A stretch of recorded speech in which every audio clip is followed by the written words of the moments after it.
নমস্কাৰ নিউজৰ বাতৰিলৈ স্বাগতম জনাই ষ্টুডিঅ'ৰ মজিয়াত মই পল দাস চাহক আজিৰ বাতৰি তৰাজান মহিলা প্ৰতিভাচৰাৰ উদ্যোগত যোৰহাট পেঞ্চনাৰ ভৱনত দিনজোৰা কাৰ্যসূচীৰে অনুষ্ঠিত হৈ যায় বিয়ানাম প্ৰতিযোগিতা নিউজ নাৰেক ৰিপৰ্ট তৰাজান মহিলা প্ৰতিভাচৰাৰ উদ্যোগত যোৰহাটৰ পেঞ্চনাৰ ভৱনত দিনজোৰা কাৰ্যসূচীৰে বিয়ানামৰ প্ৰতিযোগিতা অনুষ্ঠিত হৈছে 1992 চনতে স্থাপিত হোৱা তৰাজান মহিলা প্ৰতিভাচৰা সোণসেৰীয়া অসমীয়া সংস্কৃতিক গৌৰৱোজ্জ্বল উপাদানসমূহৰ চৰ্চা সংৰক্ষণ আৰু জনপ্ৰিয় কৰাৰ তাৰণা অনুভৱ কৰি তৰাজান মহিলা প্ৰতিভাচৰাৰ সদস্যসকলে জিলাভিত্তিক বিয়ানামৰ প্ৰতিযোগিতা অনুষ্ঠিত কৰি সমাজৰ মহিলাসকলক আগুৱাই নিয়াৰ এক বিনম্ৰ প্ৰয়াস কৰিছে যোৰহাট কুশলনগৰত অৱস্থিত পেঞ্চনাৰ ভৱনত অনুষ্ঠিত হোৱা এই প্ৰতিযোগিতাত তৰাজান মহিলা প্ৰতিভাচৰাৰ সদস্যসকলৰ দ্বাৰা পৰিৱেশিত বিয়ানামেৰে প্ৰতিযোগিতাৰ শুভাৰম্ভ কৰা হয় এই অনুষ্ঠানৰ আৰম্ভণিতে এগছি বন্তি প্ৰজ্বলন কৰে তৰাজান মহিলা প্ৰতিভাচৰাৰ উপদেষ্টা ভৱানী দলৈয়ে শুভ উদ্বোধন কৰে সাহিত্যিক বিশিষ্ট শিক্ষাবিদ লোকেশ্বৰী দেৱীয়ে প্ৰতিযোগীসকলে জাতীয় সাজপাৰ পৰিধান কৰি প্ৰতিটো দলে 10 মিনিট সময়ত বিয়ানাম পৰিৱেশন কৰে প্ৰতিযোগিতাৰ অন্তত পুৰস্কাৰসমূহ বিতৰণ কৰা হয় ইয়াৰ পূৰ্বেও তৰাজান প্ৰতিভাচৰাৰ সদস্যসকলে সমাজৰ বিভিন্ন দিশৰ কলা সংস্কৃতি আৰু মহিলাৰ সবলীকৰণৰ ক্ষেত্ৰত বিভিন্ন পদক্ষেপ গ্ৰহণ কৰি আহিছে আমাৰ তৰাজান মহিলা প্ৰতিভাচৰা 1992 চনতে প্ৰতিষ্ঠা হ'ল আৰু ইমান আজি 32 বছৰ হ'ল এই অনুষ্ঠানটো ইয়াত মানে প্ৰথম অৱস্থাত আমাৰ মানে প্ৰতিভা প্ৰত্যেক মহিলাৰে একোটা একোটা প্ৰতিভা থাকে লুকাই থাকে সেই লুকাই থকা প্ৰতিভাখিনি মানে উলিয়াই আনিবৰ কাৰণে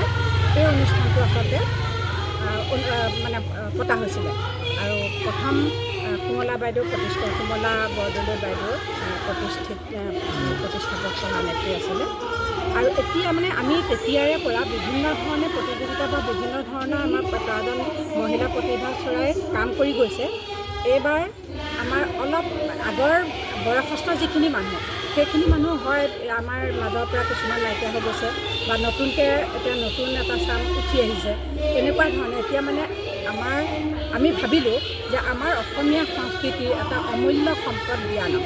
এই বিয়ানামটো আমি যদি সংৰক্ষণ কৰিব পাৰোঁ আৰু লগতে সংবৰ্ধন কৰিব পাৰোঁ এই দুয়োটা উদ্দেশ্য আমি আগত ৰাখি পেলাই আমি এই বিয়ানামৰ প্ৰতিযোগিতাখন অনুষ্ঠিত কৰা হৈছে আৰু এতিয়া আজি দেখিছোঁ ইমান দল আমাৰ মাজত আহিছে মানে আমি ভাবিছোঁ আমি এনেহে ভাবিছোঁ নেকি যে আমাৰ বিয়ানামটো আমাৰ লুপ্ত হৈ গৈছে কিন্তু ইমান সুন্দৰ সুন্দৰ মানে বিয়ানামৰ আহি ইয়াত আমাক যোগদান কৰিছিলোঁ আমি সঁচাকৈ সফল হৈছোঁ আজি অনুষ্ঠানটোত আমি যথেষ্ট সফল হৈছোঁ বুলি অসমীয়া সংস্কৃতিৰ হেৰাই যোৱা উপাদানসমূহ মানে সংৰক্ষণ কৰাটোৱে আমাৰ উদ্দেশ্য আমাৰ তৰাজান মহিলা প্ৰতিভাচৰাই সেই পদক্ষেপ হাতত লৈছোঁ এইটো প্ৰথম পদক্ষেপ আমাৰ বিয়ানামৰ প্ৰতিযোগিতা হয় ইয়াত আমি জিলা ভিত্তিত পাতিছোঁ আমাৰ যোৰহাট জিলাৰ বিভিন্ন ঠাইৰ পৰা আহিছে তিয়ক জাজি ঢেকীয়াজুলি যোৰহাটৰ বিভিন্ন প্ৰান্তৰ পৰা ইতিমধ্যে আমাৰ 31টা দলে ইয়াত অংশগ্ৰহণ কৰিছেহি আমি সেই ক্ষেত্ৰত আমি যথেষ্ট সফল বুলি ভাবিছোঁ প্ৰথম প্ৰয়াস হিচাপে আমি সফল আমাৰ যি উদ্দেশ্যৰে আমি প্ৰতিযোগিতাভাগ পাতিছিলোঁ আমি সফল হৈছোঁ বুলি ভাবিছোঁ আমাৰ অসমীয়া সংস্কৃতি হেৰাই যোৱা উপাদানসমূহ সংৰক্ষণ কৰাটো যিহেতু আমাৰ উদ্দেশ্য এয়া বিয়ানামৰ প্ৰথম পদক্ষেপ হিচাপে লৈছোঁ তাৰপাছত আমি বিভিন্ন কাৰ্যসূচী হাতত লৈছোঁ তাৰপাছতে আমি হেৰাই যোৱা নিশ্চয়কৈ আইনাম খানিনামসমূহো কথাও ভাবিছোঁ যিহেতু আমাৰ বিয়ানামসমূহত দেখা গৈছে বাহিৰা সংস্কৃতিৰ প্ৰভাৱ পৰিছে আমি সেইখিনি বিচৰা নাই আমি থলুৱা বিয়ানামসমূহ বিচাৰিছোঁ সেইকাৰণে আমি সেই পদক্ষেপ হিচাপে এইবাৰ আমাৰ সফল হৈছোঁ প্ৰতিগৰাকী প্ৰতিযোগীয়ে খুব সুন্দৰকৈ পৰিৱেশন কৰিছে আমি যথেষ্ট যোৰহাটৰ পৰা শ্ৰীমন্ত মাধৱ বৰুৱাৰ ৰিপৰ্ট